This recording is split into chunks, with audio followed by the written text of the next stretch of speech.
100 years ago today, the average livable wage for an American citizen was around $5,500, roughly translating to $98,000 in today's money. Now, in 2025, the average livable wage has skyrocketed to about $70,000 minimum, depending on the state.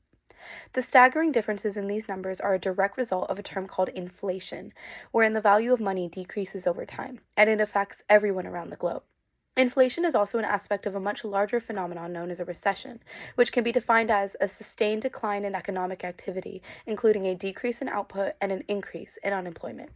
This topic is incredibly relevant to America today, particularly the youth, as we've experienced a recession following the 2020 coronavirus pandemic and felt firsthand the impact of a declined economy. To properly enter the workforce and late adulthood, college students especially must be aware of their economic realities so as to best prepare themselves for the future. Specifically, they need to know, what are recession indicators, and is America facing one right now? When assessing recession indicators, it's vital to keep in mind that while certain things often go hand in hand with recessions, they do not inherently mean that one is imminent.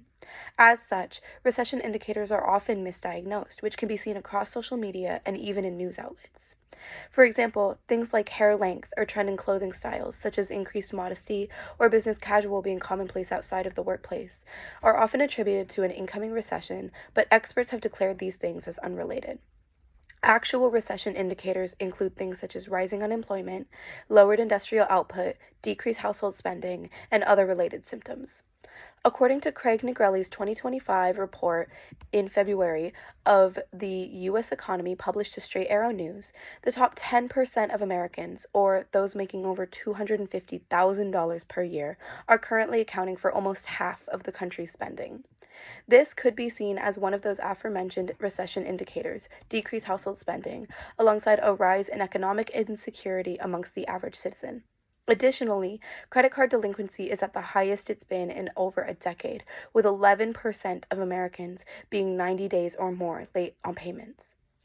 If these facts are in line with the remaining recession indicators, it could be cause for concern for the United States.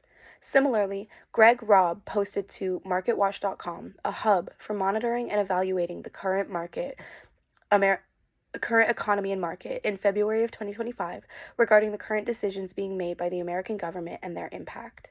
He claims these decisions could be hurting our country into economic disaster, with particular note on how the economy's average new jobs has halved since 2023, with 210,000 new jobs being picked up by employees in 2023 to a predicted 100,000 today. He also notes that the economy is slowing, largely due to the high number of layoffs, especially of federal workers from the Department of Government Efficiency, or the DOGE, and that this slowed economy will result in, quote, less demand for labor that will be offset by a lower supply of workers given immigration restrictions. Robb claims experts are now considering recession as not being out of the picture anymore, although still not imminent. However, in August of 2022, Antonio Fermi published to AllSides.com a reflection upon the impact of inflation, which hugely correlates to recession-related signs. In his post, he details 3 complete perspectives on inflation, its potential benefits, reasons why it can coexist with a strong economy and shouldn't always be a main concern, alongside fervent warnings against it. Fermi explains that inflation is natural to America's economy and that combating it too aggressively could counteractively trigger a global recession. In the same vein, he expresses that many concerns on inflation should actually be attributed to corporate greed instead, and that it's not just America alone facing these issues, but instead a global experience, which means varying countries could help each other out. These facts can help ease apprehension regarding what to do on inflation.